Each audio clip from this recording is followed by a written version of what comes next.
magpasalamat din naman sa Panginoon. Okay, nakaanggo naman ta.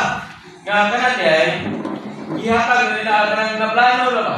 No, gitaganan na sa Ginoo, mabot yun na. Nga nato. Musugot man tayo sa dili. Kaya gitaganan naman, giplano naman, gibutan naman sa itong Diyos mga isuon. Dili kayo na nato ang Mabot yun, mabot ang bisan nun sa nga mga pagsulay mga isuon. Lamat sa Ginoo, nga ingon sa mga isuon, mampo kita, nga mahimot ang makalingkawas no talagang mga pagsulay mga isuon. Salamat nga kung maabot ang mga pagsulay, ingon sa dini, natandog yung mga isuon, ingon sa dini, kung maabot ang talagang mga pagsulay, imbis na masubuta, imbis na maluya ka, mupalayon pag-inunan tayo ng mga po, mga isuon.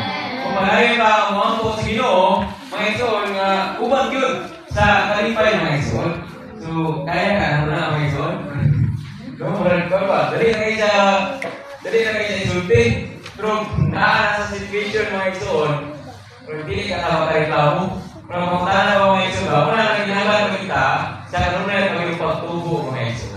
Araw din nga mabulot ko kita pagkaya sa inyo, bisan sa dagang mga pagsulay.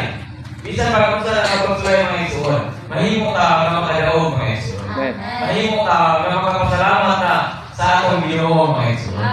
Kasi ba, espiritual na rin kita, beratong nyagi.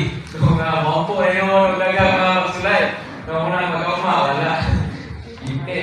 Muna salamat sa Ginoo mga isuon, nga atong Ginoo, hatag bisa kaagmuhan mga isuon. Ipaagmo bisa sa